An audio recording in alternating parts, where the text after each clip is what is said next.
We are on location in Salt Lake City, Utah this week. Hi, I'm Connie Vandeman Jeffrey, and this is All God's People. Our production team is at Salt Lake Central Seventh-day Adventist Church today, one of the churches in the Nevada-Utah Conference that is experiencing growth through their ministry to their community. This year is their 100th anniversary, and I had the chance to speak with Pastor Oneil Madden and some of their members. It's a thrill for us to share the story of Jesus with those around us, especially with those we know and love within our families and our neighborhoods.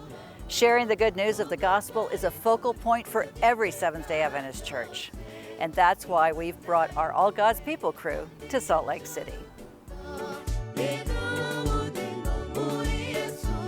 I'm excited because of the history of this church.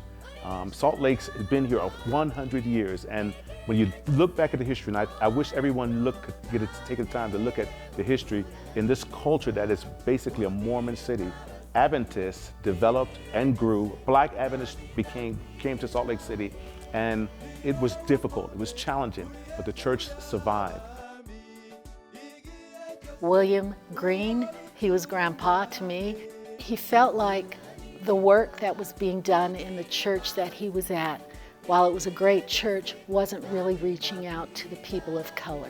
So he decided that he needed to step out of that and start doing some work and outreach for the people here.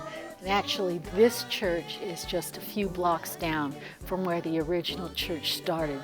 But at that time, there was a big black community of people, and so he decided to come down here and start the work of ministering to the people. And I have some books that show his evangelism work that he's done, and he had different people come in to do the Revelation seminars, and all of those are what he did here. What it is today doesn't look like what it looked like then. I mean, while it was a family church, and I grew up with all the people I've known all my life, now it's more international. We have people from all over the world in all different languages.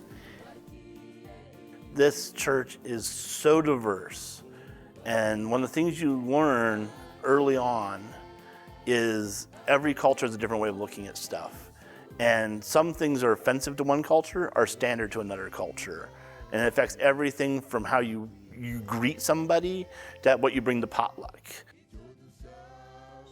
So we have basically three main groups in this church. We have the African Americans, we have the Tongans, we have the people from Karen / Burmese, and then we have a large contingent of the Congolese, Kinewanda membership within the church here. And what we're trying to do, working within the different cultural groups, we're trying to provide resources for them to be able to assimilate themselves within the culture here. We've done feeding of the homeless, we've done teen pregnancy programs, we've done clothing giveaways. It was great. We probably had maybe 500 to 600 people come through here. So we've done a lot of outreach to people that you wouldn't necessarily see in the church, but we've met them, and now they've been a part of our church. And we've befriended many people who, again, as I say, may not necessarily have come to the church if we didn't have those ministries. One of the aim that we have right now is we're targeting our stewardship to be able to help individuals to build themselves up, to find housing, to find job, and also to provide resources that will be able to help them. In helping them, we believe we'll be able to help the church and ultimately the community to be stronger. Evangelism is expressing itself right here in Salt Lake City because you see the members becoming personally involved in evangelism. It's exciting when you hear that people are being baptized, that 30 people are being baptized this year in Salt Lake City Central. 100 will possibly be baptized this year. So I'm just excited to find out that this church is still alive, it's vibrant, and it's full on Sabbath morning. So I'm excited about that.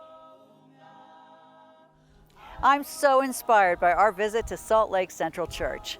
I invite you to join us in praying for our brothers and sisters who are sharing the gospel so faithfully and effectively here in Utah. Thanks so much for joining us today. I'm Connie Jeffrey.